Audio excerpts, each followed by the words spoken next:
What's going on, guys? This is Baro, aka Invest Mentor. Thanks for your time and watching.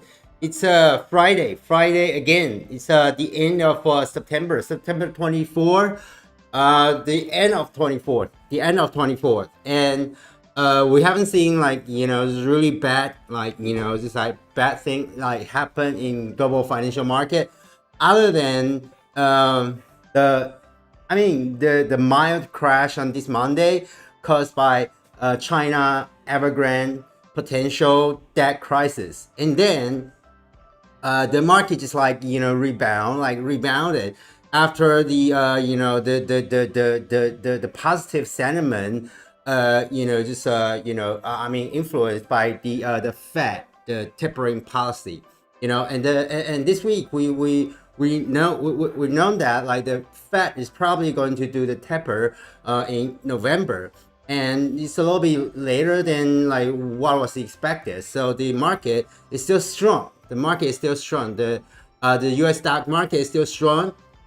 So in today's live stream, September 24th, and the end of September, the end of third quarter, as usual, we're gonna take a look over some of the important breaking news recently, and we're gonna I gotta spend some time to look over some of the stocks and tickers in my portfolio, in my watch list, to see if there is a need to make some a allocation or adjustment, okay, for those assets. And then before everything, let's mention again this channel, the live stream short video on the YouTube channel Baro Invest Mentor is totally for entertaining and informational, recreational purpose only, without any financial advice. I'm not a licensed financial advisor, so please always do your investment research, due diligence, and responsible for your P&L, at all times. Okay, so yeah, let's start. And yeah, by the way, these days, especially this week, on things like this Monday, the mild crash in some of the major financial market around the globe, caused by China Evergrande, a potential crisis. But so far, nothing really bad just happened, and and then it become against the wolf is not actually coming yet. So a lot of trader investors were thinking that way. And today, I mean, like in the past like 1 or 2 weeks, a lot of people trying to make a comparison between like China Evergrande and Lehman Brothers investment bank just got like busted in 2008, the financial crisis. And like most of the analysts and strategists have been saying, they are not the same. It's not a right comparison. And while some, because in the market it's always like this, right? There will be times like just there will be times like 90% of people are looking at the same direction, while this minority group like looking at the truth, right? So, and then today I'm gonna share an article that's very, I think that's I think that's really organized. Let's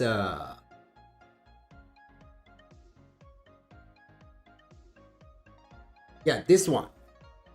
We just this article just came out like yesterday. Okay, it says the Evergrande-Lehman analogy is wrong. They are not the same. But it's not saying the Evergrande, the issue is not going to cause any problem. It's not like that. Okay? It's saying, actually in 2008, the financial crisis, I mean, the last straw break the camel's back was actually Lehman Brothers, right? That just, the Lehman Brothers default and the bankruptcy, just the news just came out in the late 2008, right? But actually, the whole problem had been brewing was brewing for at least 2 years, since like 2006. If you have time to check into some of the the U.S. housing index, you can see the housing price of the U.S. housing price was actually peaked in 2006. Okay, that was 2 years before the subprime mortgage crime crisis happened in 2008, and then in 2007.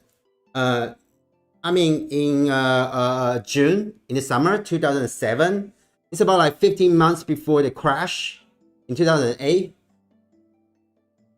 There was a company called like Bear Stearns. I think like most of Americans, especially the trader investor, heard of this company, heard of this investment bank.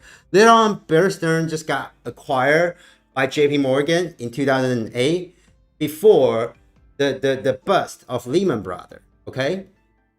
And then in June 2007, there were two like major like hedge fund with focus in subprime mortgage in Bear Stearns just failed.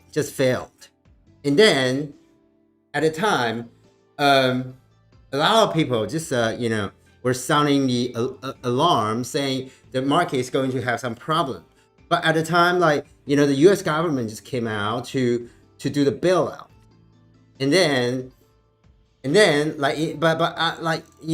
within 1 year, in March 2008, Bear Stearns still cannot overcome the entire subprime mortgage problem. The problem just came out like one after another for Bear Stearns. So Bear Stearns just went bankrupt and got acquired by JP Morgan with the support of U.S. government. The whole thing was before the crash in the late 2008, and then Lehman Brothers issue happened. So think about what was happening from 2006 to 2008, and think about the issue right now. The bust for the bubble is not going to make a crash all of a sudden, but that's going to be a brewing process for like a quarter to a year to even 2 years. Think about that. And we're gonna make a comparison into the two time period, like in today's live stream. Just give me a second.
Hey guys, so yeah, I'm not sure if the music is okay. So please let me know if the music is the audio and video is okay for the live stream now. So yeah, thanks for the chat. Like thanks for Gamma. Like let's say tell us about the Evergrande if I know more, and if I think the Chinese government is going to intervene or not. Yeah, we're gonna cover like a lot of the insights about that, and hopefully I think that will be I mean insightful. Okay, hopefully that will be insightful. Just I mean, like as always, I copy and paste some of the important and the interesting news that I mean in the description box down below this video. Please check in it there. And the core concept, the major idea I'm going to share about is from this article, on the screen. The Evergrande-Lehman knowledge is wrong. It says like in the article you can say it says like China Evergrande saga is troubling and it could definitely signal coming rupture in China's real estate and financial market, but suggesting it's a Lehman moment gets the magnitude wrong and distort some of the important lessons from the financial crisis of 2008. And then it says, I mean, the article, the columnist Rick Newman just said, actually, Evergrande is not a knowledge of like Lehman Brothers. Instead, it's more like Bear Stearns, the investment bank that got like that failed before, just right before Lehman Brothers bankruptcy, and then he also say about the just like 1 year before the crash in 2008, the Bear Stearns like just had a problem in the end, just got like acquired by JP Morgan with the support of US government. Okay, and then like in September 2008, like in the just right before the crash, 2008 financial crash, right before the problem from like the bankruptcy of like Lehman Brothers, we had the bankruptcy of the two major names, the two biggest like mortgage company called like a Fannie Mae and Freddie Mac. I'm not sure if all of you guys are. It's probably like if you're American, like if you have been American like since like 2008, you're probably pretty familiar with the these two names, probably very familiar to you, Fannie Mae and Freddie Mac. Okay, the two biggest mortgage company in the U.S. by then, and then these two companies just went bust first before the bankruptcy of like Lehman Brothers, and the U.S. government like once again tried to bail out for the two companies, but at the time they say because the problem, the whole amount of like problem, the debt for Lehman Brothers is like too big, it's like too complicated.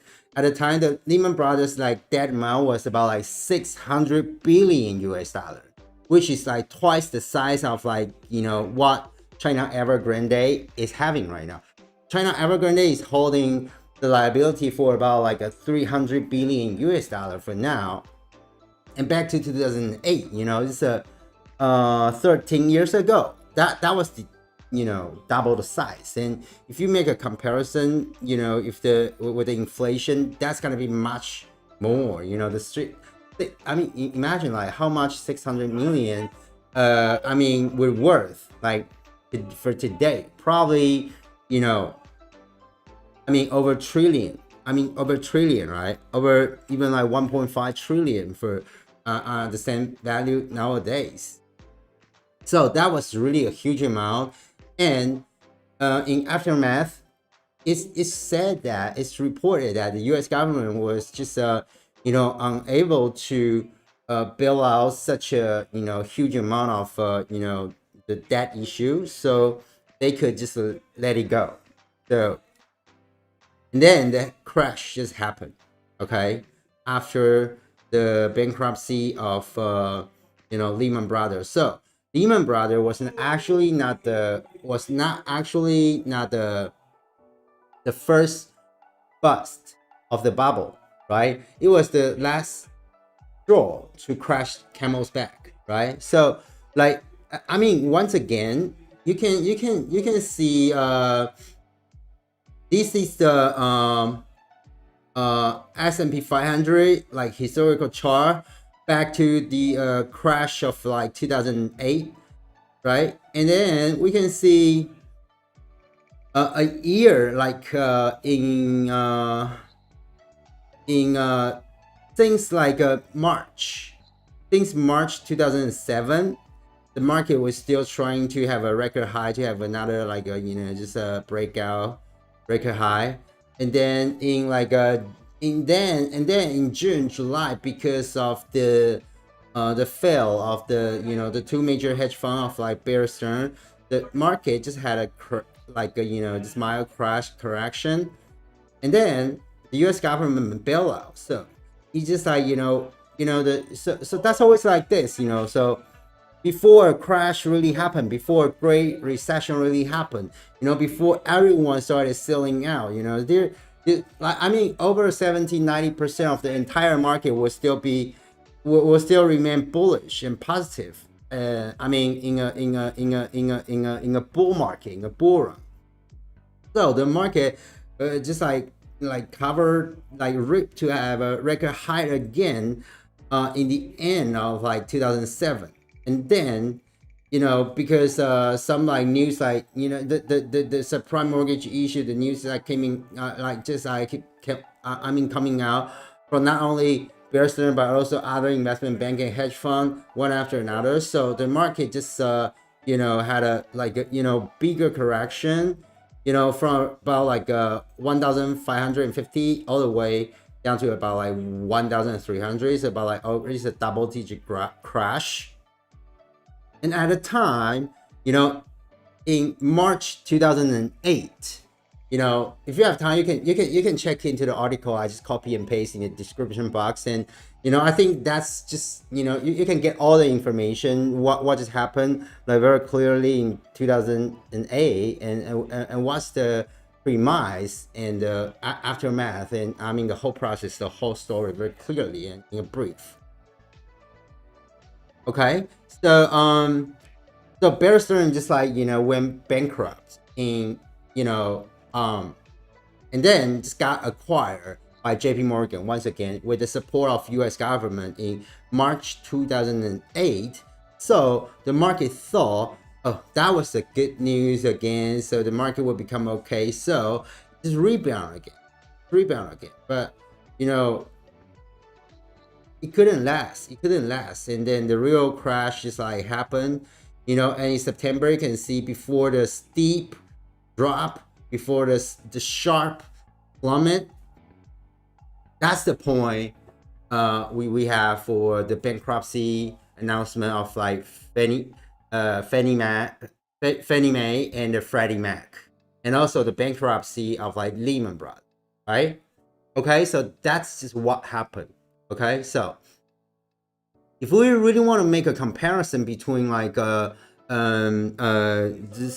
China Evergrande and the event in 2008, I mean, of course, like nothing could always be the same exactly, once again. But we just want to make a comparison. We can see it's probably right now, the timing right now, right?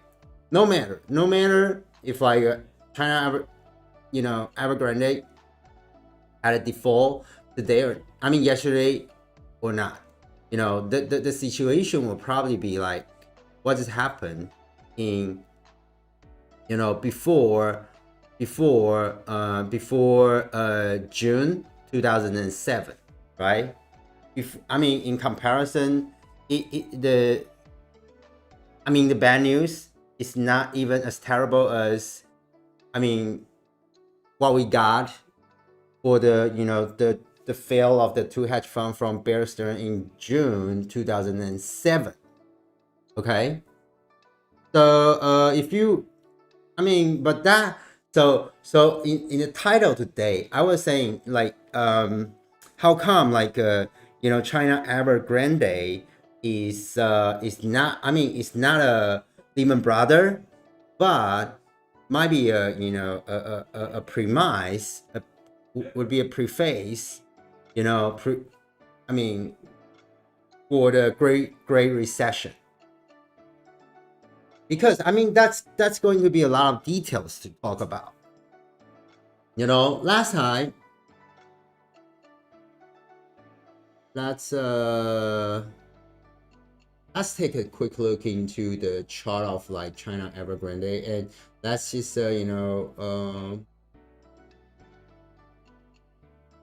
review what happened to China Evergrande real quick. And but the US market just like open, okay, open for about like 8 minutes. So let's have a check.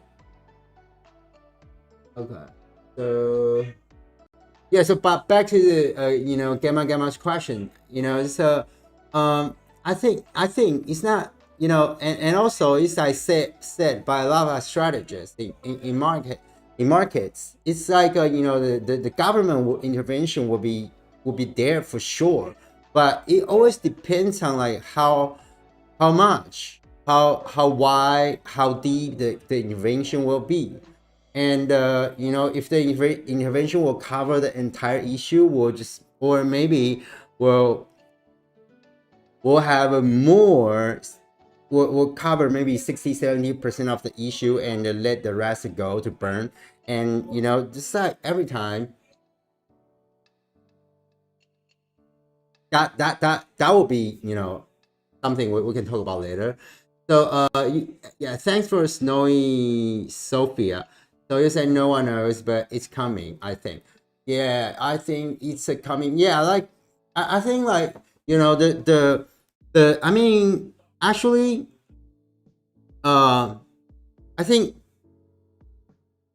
if you check, if you trace back to the historical price of the the major stock indices of like in the US, like S&P 500, Dow Jones, and Nasdaq index, you can see like on average every 1 to 2 years there was a there was a double-digit crash. Okay, like double digit means like 10% is double digit, like 20% is double digit, 40% is double digit, right? But in the history, in the modern history, so far we probably have 3 great recessions. So 3, I mean, like the first one will be the one before the Second World War. That was the Great Recession, happened in 1930, right? Happened in 1929, 1930s, okay? And then the second one will be the dot-com bubble in 2000. And the third one will be the subprime mortgage crisis in 2008, okay? So I mean, like, we're not afraid of a crash, right? As mentioned, like over and over again, whenever there's a crash, double-digit crash, that will be a time for us to make some like just rebalancing for our portfolio, right? But I mean, and it's not, I mean, it's not, it doesn't help that much if we can predict a double-digit crash, but it does help, I mean, significantly if we can predict the Great Recession. Okay, the Great Recession is like, won't be just a crash causing just a negative effect, like lasting for just just a few months. That would be some like the negative ripple effect, just like remaining for months, or even like 1 to 2 years, or even longer, right? Okay, so that's a little bit too far. And then let's check into like Evergrande. Okay, so the thing is like we can see, I mean last time we just saw like this the Evergrande just had a price surge like from 2007, just like all the way from about like $3.5 up to like about like $31. It's about like it was a growth for almost like 10 times. And then I mean Evergrande started having some like debt issue just like in 2000 and I mean after the surge, okay, and all the way back down to what just happened right now. Okay, so I mean think about the historical event. I mean in 2005, right, we actually have China, like China crisis, right? China crisis. That the China financial crisis at the time, like because of the liquidity was too much, too much like liquidity in the market, and then the Chinese government just like just like tightened the liquidity all of a sudden. So just to make it crash in 2005. Okay, that's what we have like here, right? That's the Evergrande price was like surge like from in 2005 from about like lower than like $1 all the way to about like $6, and in China crash you just like just like plummeted from 6 all the way back to be around like $1.4, and then you just seeing a very in a I mean consolidation level for a period of time before the next jump. And then and what just happened in 2007? I mean 2007, before like US China trade war. And then like during US China trade war, we can see the prices like just like drop and in another consolidation again. And we know like we can later on, if you have time, you can like you can try to like do some like research to see for the surge in 2007. That was a lot of the speculation, a lot of the foreign capital as well as the domestic capital in China to speculate the real estate market. So that's how the price like at China Evergrande, as the biggest Chinese real estate developer, stock price, I mean the stock, it started just like listed at Hong Kong exchange, and the stock price has surged in 2007. And then we know like China government, because like China government like to have crackdown, right? In this year we have been seeing a lot of crackdowns and clampdown and the regulations and the very serious attitude towards many industry, from like technology industry, like education industry, and casino, and right now I seeing real estate, even like just like spreading the effect to like Hong Kong market right now. And so back to like 2007, it's the same. China government, I mean at the time like China government was trying to just was trying to like have some, if you think in a bad way, we say that's a coercion, right? Was trying to like oppress the housing price. They want to have a common prosperity, because like many poor people still cannot afford to make ends meet and even buy the house. So the government, China government, just want to oppress the housing market, like in 2007, after the speculation in the market. And then it just got into another run of the downward consolidation, all the way from like 30 to like 20 and 10. Okay, and then we can see right now like in the things like last year, March of last year, like COVID-19, because of COVID-19, and also like continuous the tightening of the the China government policy in the mortgage market to keep having the crackdown and the, just in this the real estate market. So that's how like Evergrande, the stock prices keep like pulling back. That what why is that? Because I mean when uh okay, that's how it was happening, right? It's the China government just will just had a policy to raise the cost of borrowing for those like real estate developer. They will raise the cost for, they will just contract, like tighten the liquidity in mortgage market. So for example, like um uh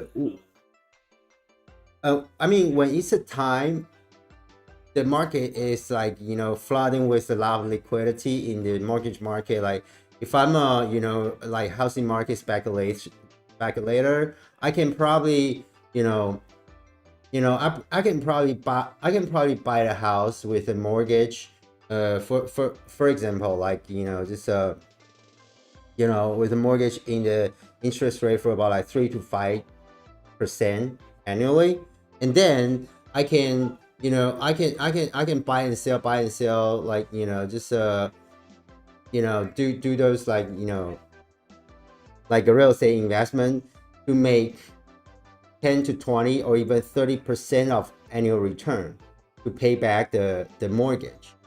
So the difference will be a lot, right? When the housing market is is booming, it's like surging.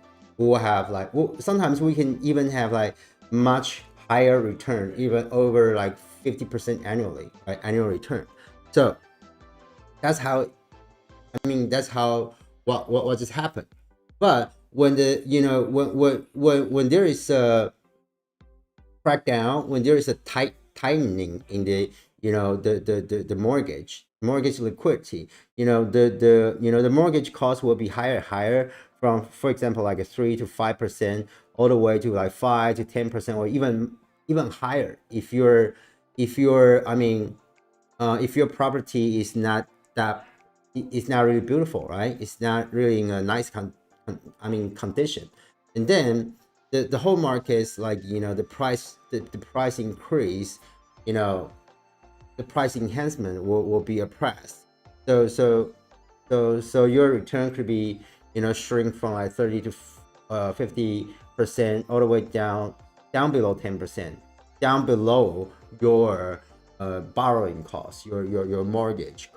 And as a retail real estate speculator investor, that's just what happened.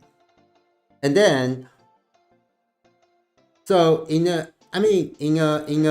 the same. It's like similar. It's similar in stock market, right?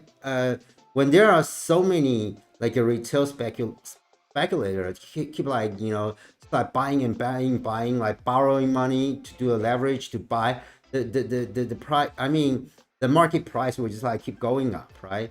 But when there is I mean, when there is a climb down, there's a cool down.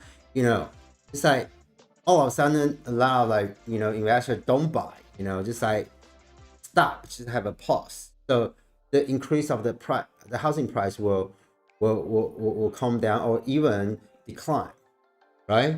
That's and then that's also that's also what happened to China Evergrande, right? So because like China Evergrande had, I mean, accounts for like over 6% of the entire China, like the real estate development market, the business. Okay, so when the market is cooling down, the revenue, the profit they can make will be like shrink like hugely, and their their cost of liability, their borrowing costs will be increasing. So that's how they have like liquidity. They cannot like make, I mean, enough, like good enough, I mean, enough money to pay back their debt.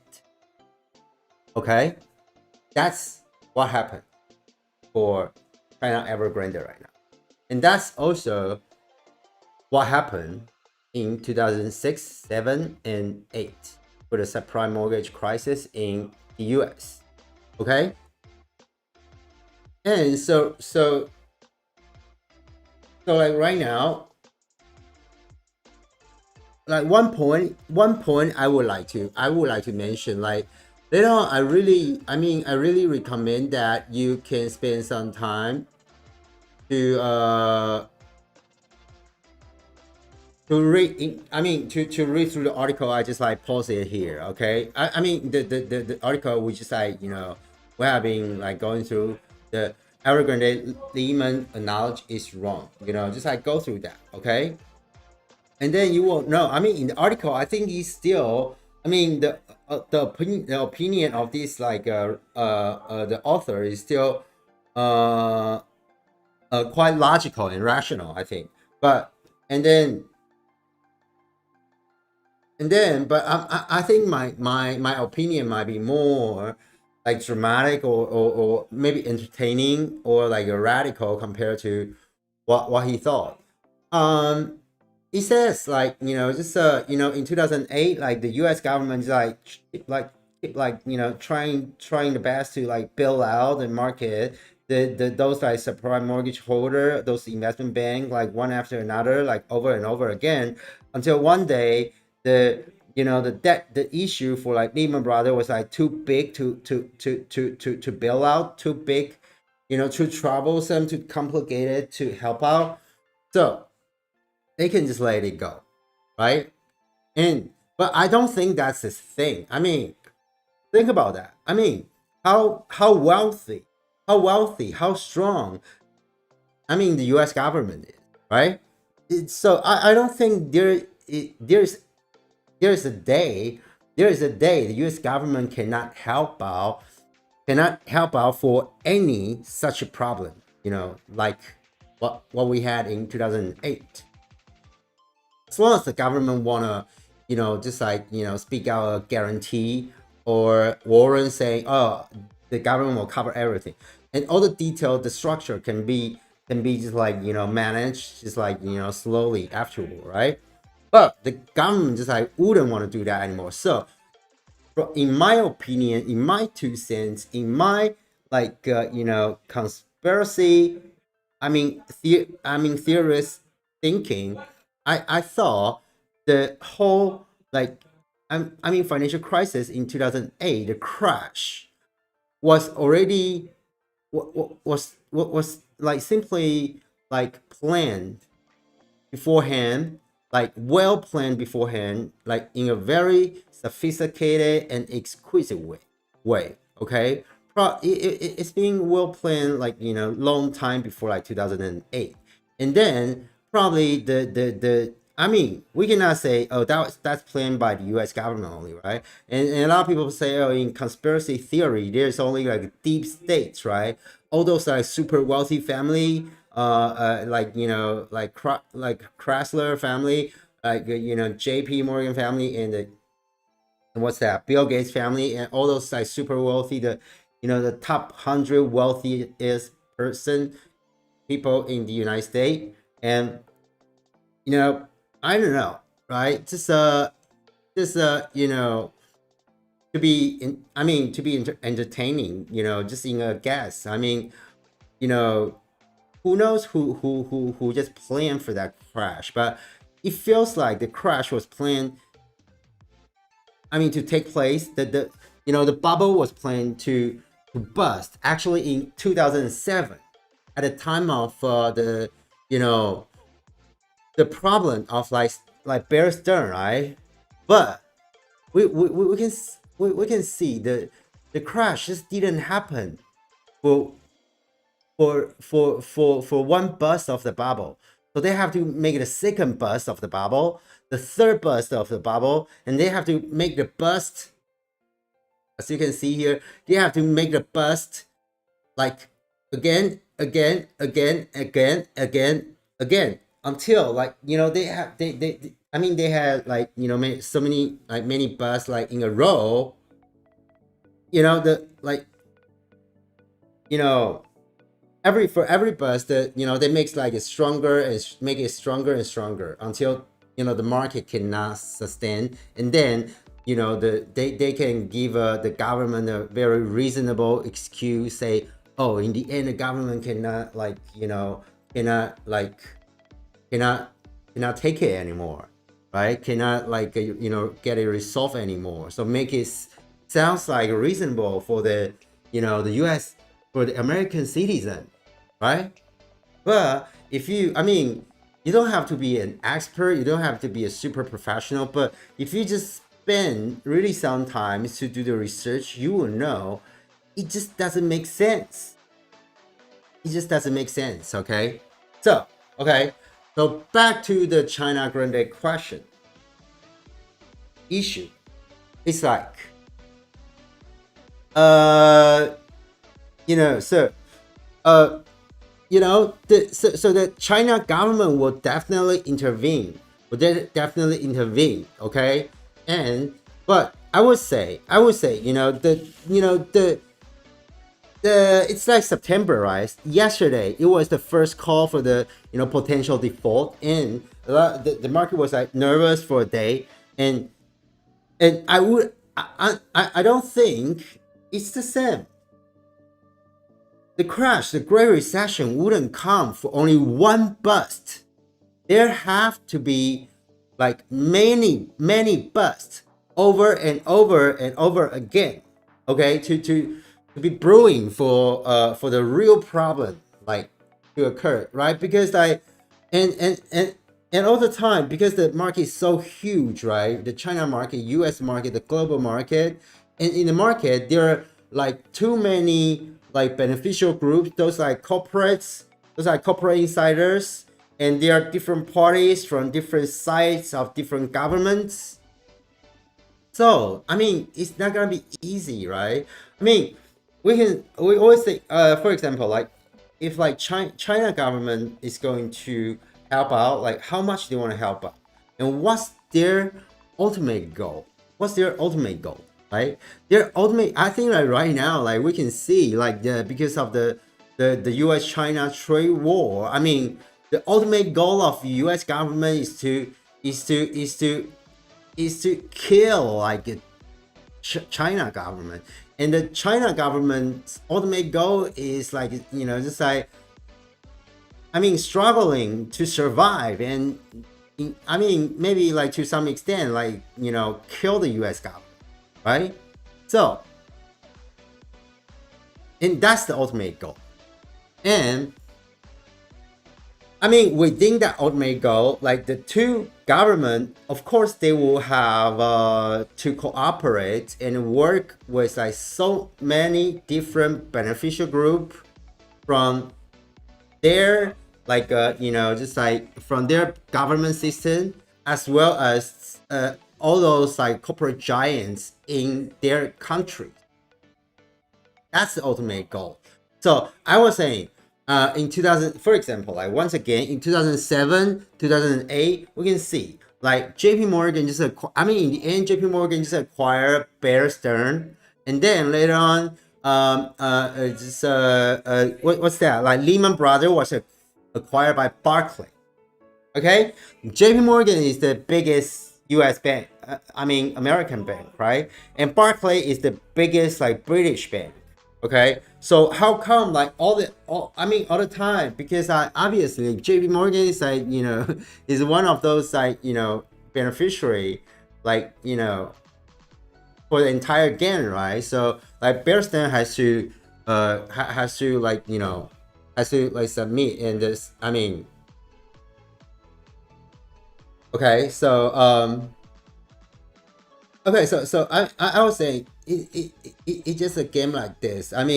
If like 2008 the crash was actually like well planned in a sophisticated way, so there will be some M&A, right? And there will be some company got like acquired, right? Just like at the service in the public, and to make a show to the public and behind. So those like beneficiary I mean, those like beneficiaries in those beneficial group can just achieve their goals and take their profit. I think I'm a a little bit like getting into like too much complicated, but think about the comparison. I was just like saying okay, and then my major idea today was still like um like right now in September, like we can see like the China Evergrande issue is not going to. I mean, it's not going to be a like a, just like a fatal one. It's not going to be a deadly one all of a sudden, but instead it will probably just like burning. I mean, just like keep like burning for we don't know if like some like right now they have a grace period for 30 days. So what will happen in October? What will happen in next quarter? What will happen in next year? We don't know, but it's definitely. I mean, it's not going to disappear all of a sudden. We can see that's just something. I mean, it's not. I don't think it's. It's just. I mean, that's an issue developed naturally right there. It's just a. It's just a things. I mean. It just like competition, like contention, not only for the capital market, not only in the capital market, but also within a lot of involvement of the not only Chinese government, but probably there will be some like more different parties around the globe in this game, and then but like once again, it's not a political channel. It's not like I mean, we're not gonna go like bias or like political. I mean, we just want to find some like way to make some profit from stock trading and investment. And but my point is like to make the to make the real profit, right? We have to be really sober in every in the crazy market, right? So like some people say, oh, like a lot of people saying the crush is coming, the crush is coming, but the crush is never coming. So like one day they will just like relax and like go all in to buy a lot of stock, and that's about the time for the market to get a real really really bad bloody crash. So and that's the time for all those like super wealthy people to reap and crop of the retail investor. Okay, so that's why we always have the the rich to become richer and the poor to become poorer in every big market crash or even great recession. Okay, think about that. And then uh yeah, I will be back.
Okay, sorry for the pause. So yeah, thanks for some of the chat here. So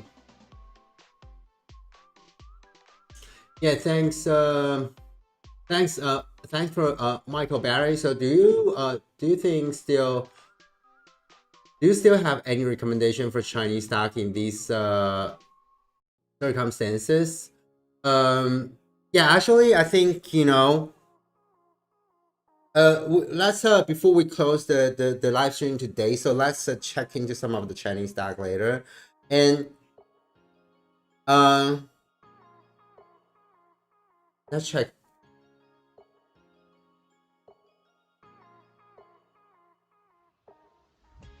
Let's just go for so it doesn't seem to be a big movement for the US stock market, the entire market today, but we can see what's um let's go through some of the major Chinese Internet of Things stocks real quick, okay?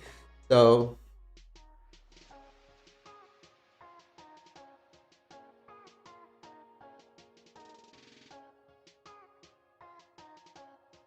okay, I'm having some like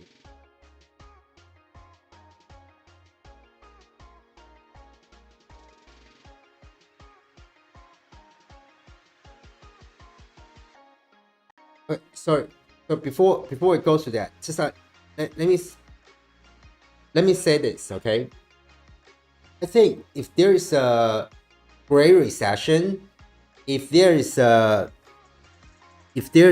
really terrible, bloody stock market crash, if there is really a terrible global financial crisis, actually, of course, I mean that will be a time for us to cash out and for a little bit, and then cash out from the stock market a little bit, and then look for some like hedging shelter to go, right?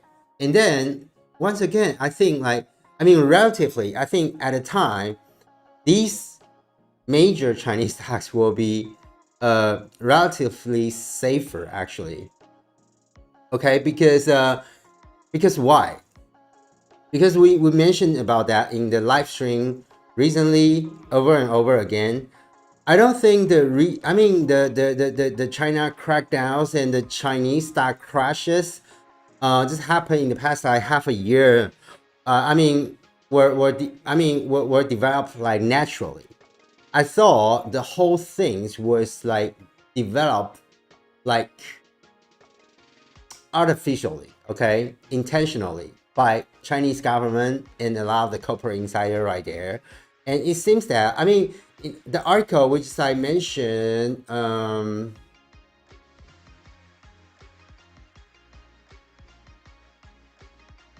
article, the major article we just mentioned here, you like later on you have time, you can see.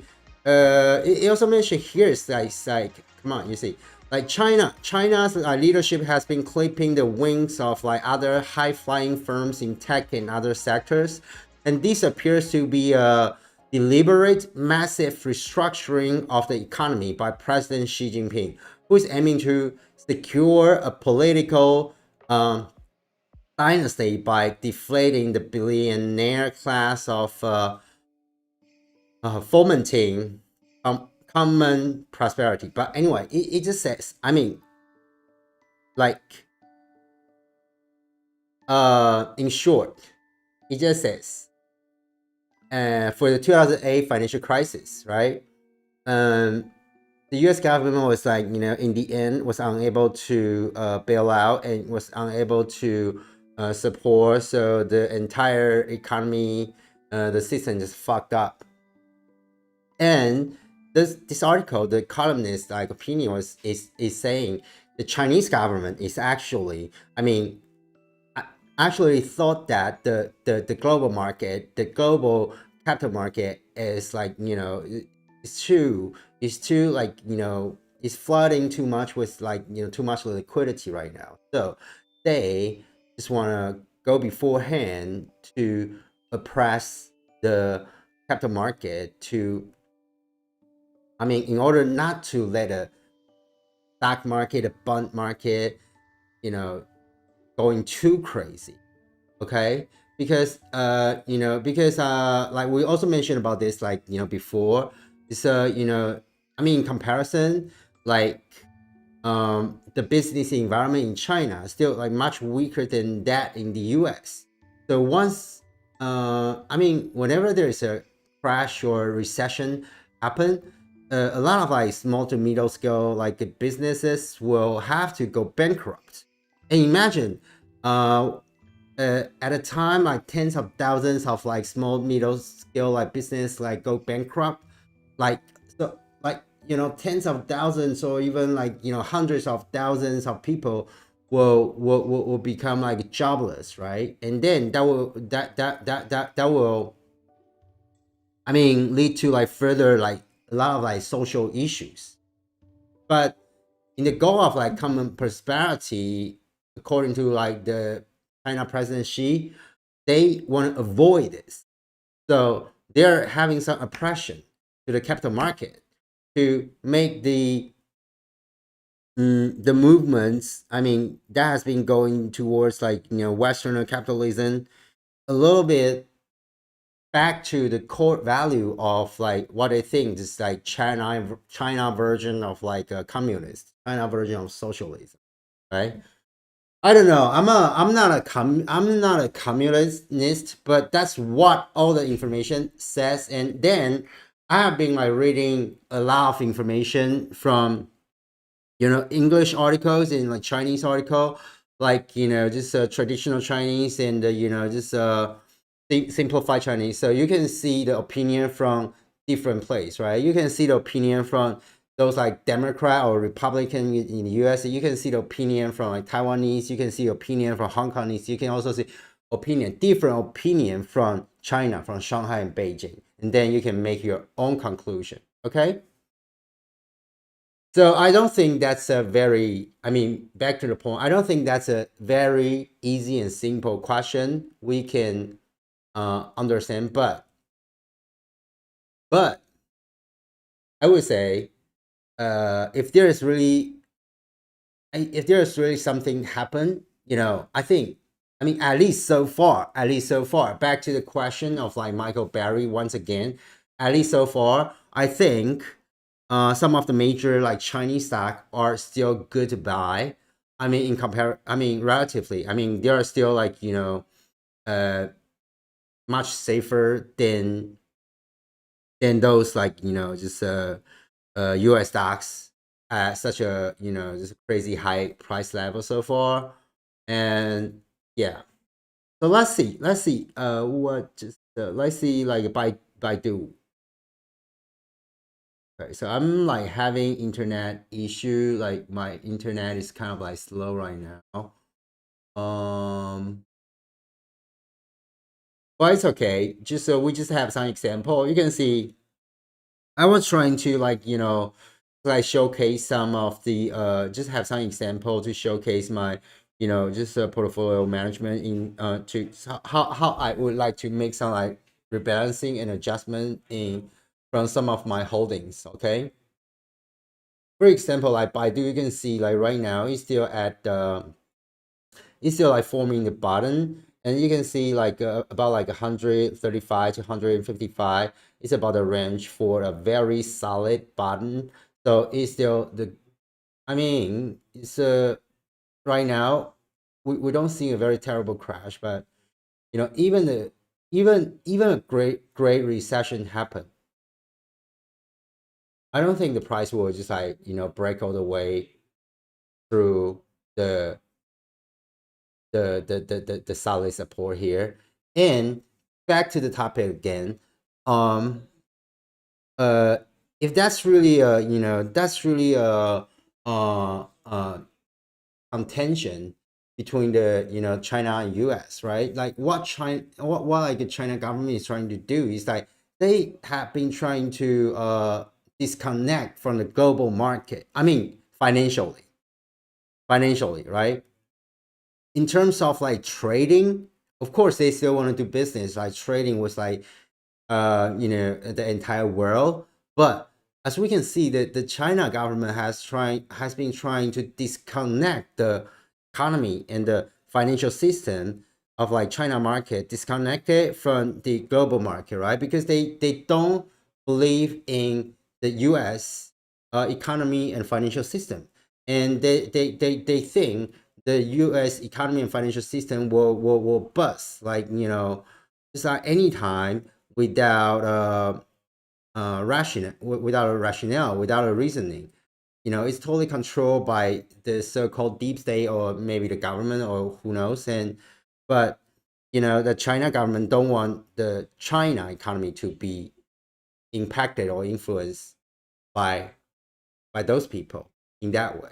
So they want to, so that's why they want to just like block themselves up, and just they what they have been trying to do is, they have been trying to develop their domestic development and domestic consumption and all that. So once there is really a great recession or terrible stock financial market crash, you know, that wouldn't that wouldn't spread into Chinese market. That's the goal of Xi Jinping, right? And then if that's really something, I think the crash of those Chinese stock already factors, or already got factored, already got absorbed, already there. And that's just about the time for us to cash in, to cash from the US stock into Chinese stock right now. Is that clear? Okay. No matter if there's a crash or what, Chinese stocks are going to rebound, are going to be in a bull market, are going to be in a bull round in the next couple of years for sure. Okay, that's the goal. That's the point. You may think, oh, I'm not fucking Chinese. Okay, but that's just my analysis. Okay, I'm not. I don't care if I'm holding like U.S. Passport or Taiwanese passport and got called by, oh, you're fucking Chinese and what. But I know, because like no matter what, like I mean, a lot of people just like this, right? Once you buy anything from China, you got called like a just a shit, right? But the truth is, like, probably like 70 to 90% of things that we use like nowadays are made by Chinese, are made from China, right? That's a reality, or you can call that a tragedy. I don't care. But let's see. So what's like JD.com, like okay, so you can see they're just like forming the base. The same for Alibaba. I always say, okay, Alibaba's breakdown is very nice. It's a breakdown, very very hard support at the around like 149. So we can like keep a close eye on like what's going on for Alibaba, right? He just had a record low right now, right? So it will just like keep going up down to test the next level around like 130. So we will see, right?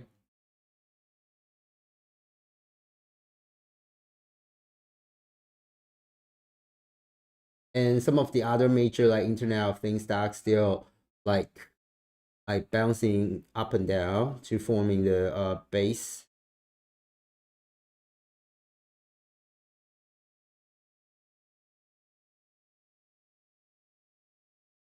Bilibili, okay. So once again, I mean, this company, like, once again, like, later on you have time, you can check into you can also like see the analysts, like, this type of company are just like, just you can see the rating. This is like Wall Street analyst rating. For example, like Bilibili, they have like out of like 32 Wall Street analysts, it's like 99% of those analysts are saying buy or strong buy.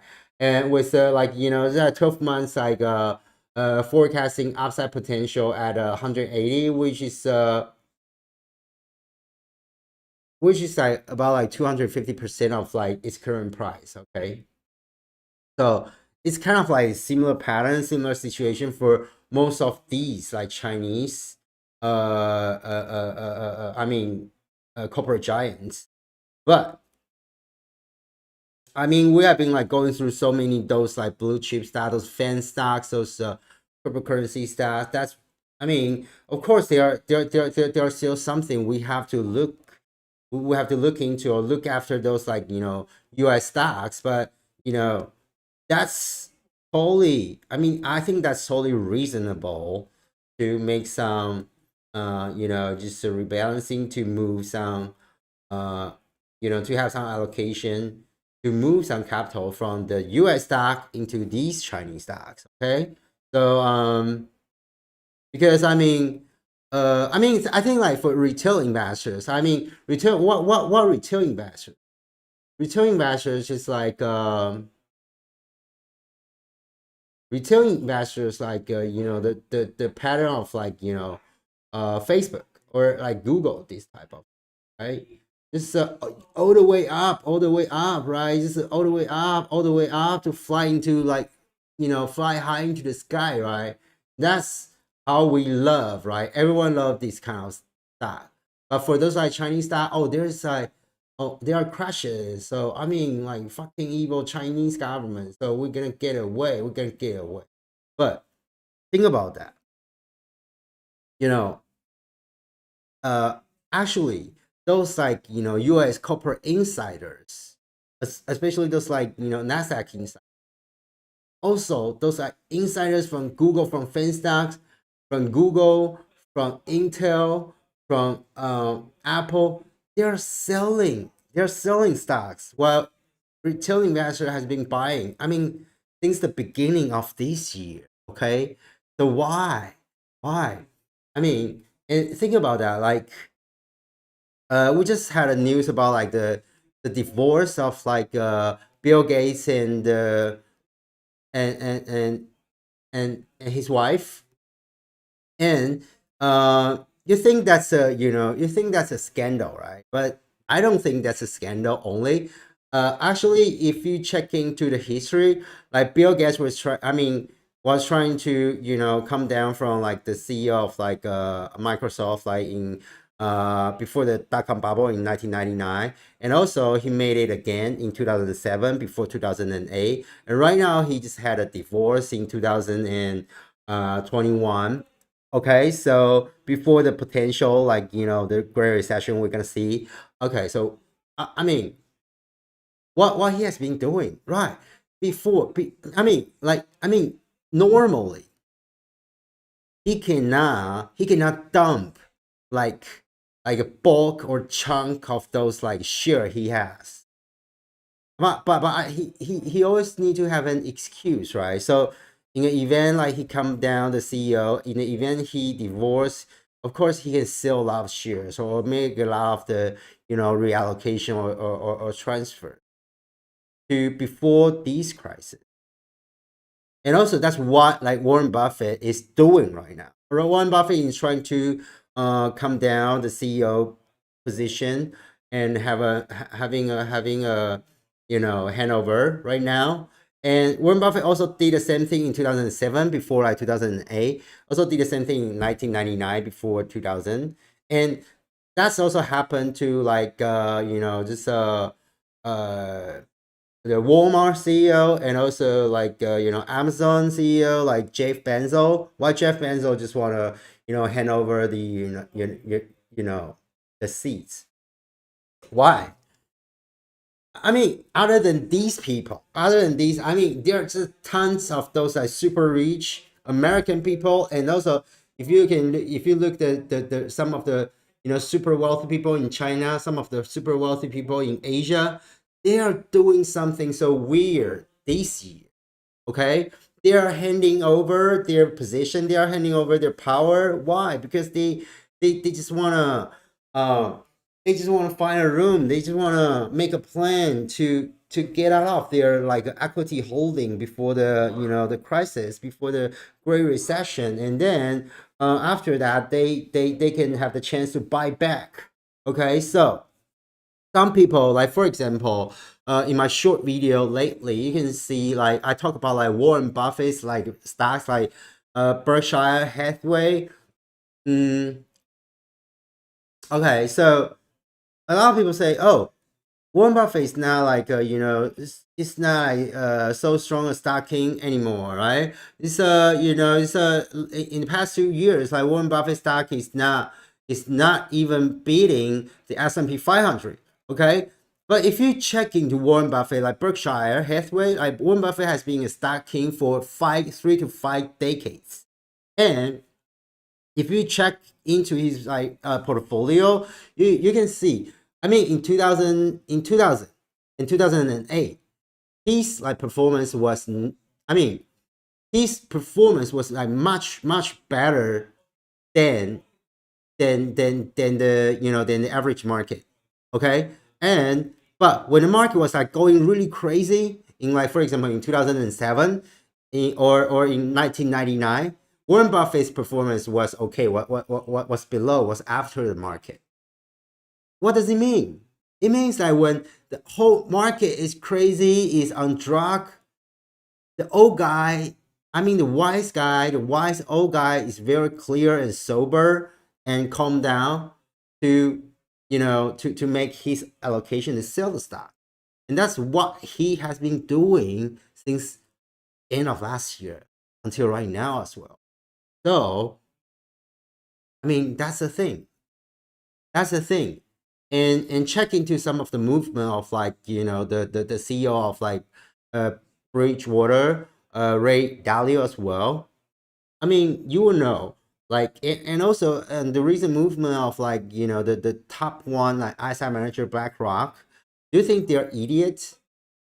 Okay, so I mean, once again, this is not a political, like, channel. So I'm just trying to make some, like, reasoning or reasonable, like, analysis here. So I mean, please let me know any of your thoughts and comments so we can discuss further. So, like, before we close the live stream today, uh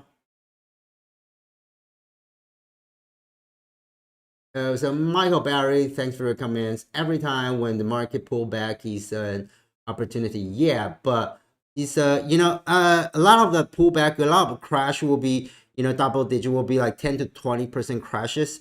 But sometimes, I mean, the most important, we have to, we don't have to catch, like, every, like, every price, like, we don't need to catch every um price, every surge, every soaring of price. But it's very important to avoid the worst crash, which will be like 30 to 50%, at least based on the experience in the history. Okay, that's the most important thing, because you can imagine, um for example, let's make an example again. Okay, for example, if we look at the the Google stock chart, and if you look at the previous low, is like, the COVID-19 low in last March is about like 1,000 right now. It's going up almost like 3,000 right now. So, you probably don't you probably miss the chance to buy in at 1,000. So when the price go up to, like, 2,000 or like 2,500, you become, I mean, as a retail investor, what's the mindset of retail investor? Retail investor will say, "Oh my God, it's like keep like going up." A lot of people saying it's gonna crash, like, COVID-19, like coronavirus. It's so risky, but how come the price still keep like going up?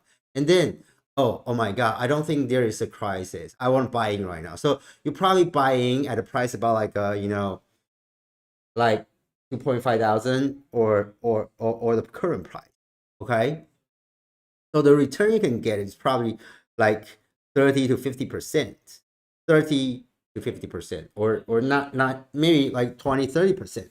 But once the market just like crash right now for like 50-60%, what's the end result? And then you're probably gonna, just like close all of your position at a very low, and then you become a loser to get kicked out, right? That's what happened to almost like 90% of the retail investors in the entire history in the past like 100 years. It happened over and over and over again.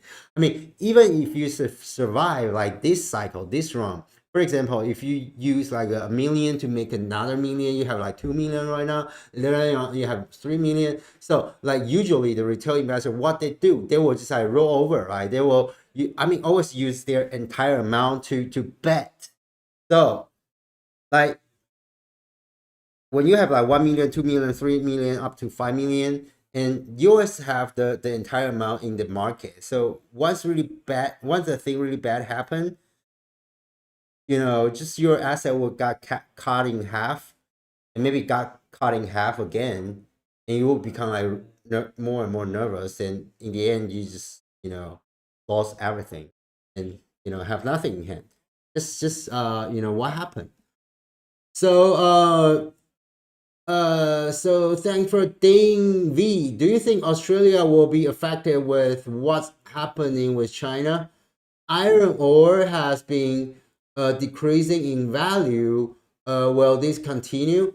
Actually, I really love Australia. I really love Australia. I have like so many family members living there. But I mean, seriously, I'm like in Taiwan. I'm not living in China. I don't have like Chinese passport. Okay, so I don't have to speak for Chinese. So I don't have to speak for Beijing. Okay, but to be honest, I think what's the problem? What's the problem to work with like those like Chinese company?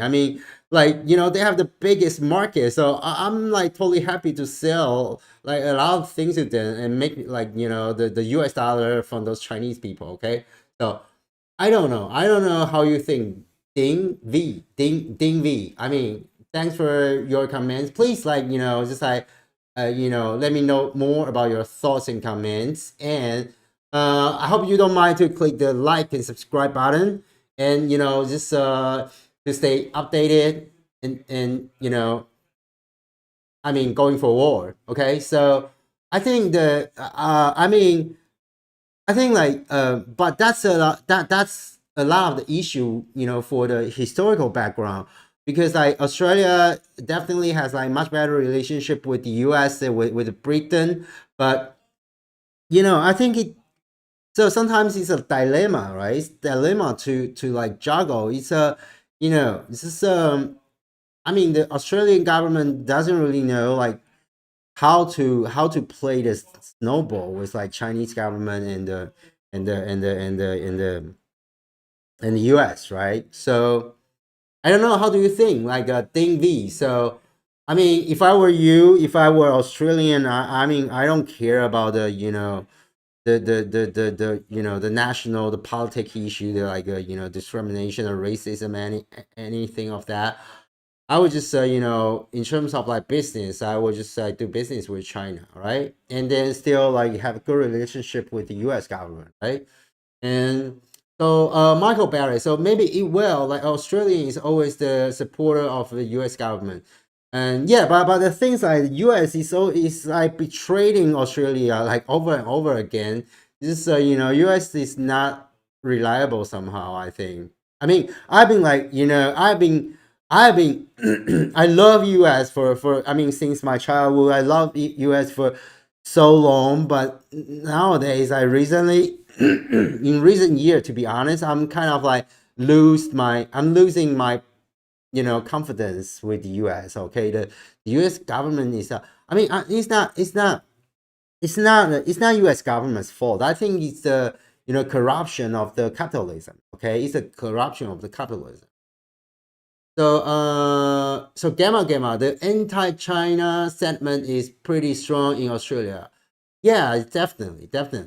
It's already like that. So yeah, and it's like it's just the thing. It's the thing. Nowadays a lot of the ideological issue, right? A lot of times, I don't even know. I don't even know like some like Chinese. I don't even. I never even been to like China, but I hate Chinese so much. I hate China government so much, and then I don't even want to make any money, right? Is that if I make some money, I will become a Chinese stock. So why? Why is that?